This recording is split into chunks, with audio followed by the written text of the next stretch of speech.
O que acontece num cérebro que não consegue prestar atenção em alguma coisa?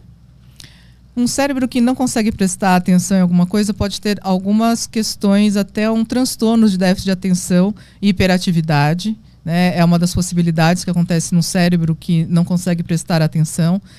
E nesses casos é necessário a criança passar por um diagnóstico com um neurologista, muitas vezes até utilizar uma medicação, né, para que a famosa Ritalina, né, que as pessoas falam, por exemplo, para ajudar essa criança a conseguir focar a sua atenção. A atenção, ela tem um aspecto muito importante em nossas vidas, né? Basicamente, o que a gente presta atenção e o que a gente nota nas nossas vidas é o que vai ficar registrado no nosso cérebro como a própria história de vida, né? Já dizia William James, né, um famoso psicólogo americano, a realidade está onde está a minha atenção, momento a momento. Eu gosto muito dessa frase porque se a gente parar para pensar no contrário, ou seja, aonde a minha atenção não está, também não é a realidade para mim. É como se não estivesse acontecendo. Tudo aquilo que eu não prestei atenção é como se não tivesse acontecendo para mim. Se eu estiver agora aqui conversando com você, Arthur, você é a minha realidade. Mas o que o Caio estiver fazendo é como se não estivesse acontecendo para mim. De alguma forma, então, a gente está vivendo uma sociedade que a gente está aumentando os recursos que nos tiram a atenção, né? Isso é um fato. A tecnologia está nos fazendo diminuir cada vez mais a capacidade de ter atenção, né? De ter uma atenção contínua. Na verdade, o que acontece com a tecnologia, ela rouba a nossa atenção do que a gente estava prestando atenção. Não sei se deu para entender. Sim. Né? Então, o que acontece é que nós estamos num mundo de alta estimulação. Então, por exemplo, eu estou agora conversando com você, aí toco o celular ou começa aquelas mensagens do celular, eu já não consigo mais prestar tanta atenção em você, porque eu começo a ficar curiosa com o que está acontecendo no meu celular, por exemplo. Né? E hoje nem precisa mais ter notificação, né? A mão já vai automaticamente para o celular mesmo sem notificação nenhuma. Né? A minha pergunta era assim, então... como a nossa atenção ela está dividida entre várias coisas e a gente já tem esse quase vício de ficar com a mão no celular...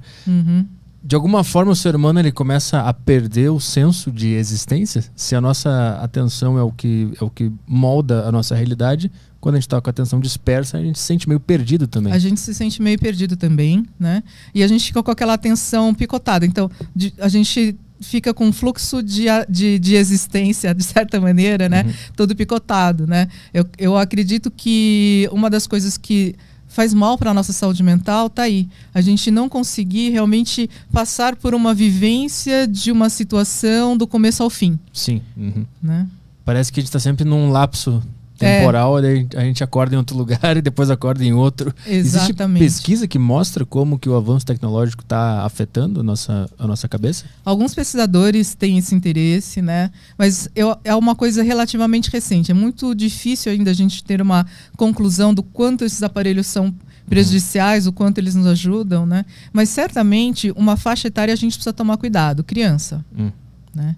Por quê? Porque criança, ela ainda não tem o controle sobre o que ela precisa prestar atenção, não tem um mínimo controle. Então, se a criança estiver aqui, de repente se tivesse uma criança, ela vem e começa Elisa, quero falar com você, tal. Não, mas eu preciso falar aqui com o Arthur. Não, mas aí eu dou um tablet para ela. Né? Acabou, né? Então, assim, aí aquela realidade passa a ser a dela. Né? Eu tenho um pesquisador, por exemplo, Paul Ekman, que trabalha muito com a questão das emoções. Uma das preocupações dele, inclusive, é que as crianças que ficam mergulhadas demais, né, em telas, talvez elas desenvolvam uma dificuldade de reconhecer emoções. Porque eu consigo reconhecer emoções e depois aprender a lidar com elas interagindo com pessoas e não com aparelhos. Hoje é um emoji, né? Só manda um emoji de raiva ou de tristeza.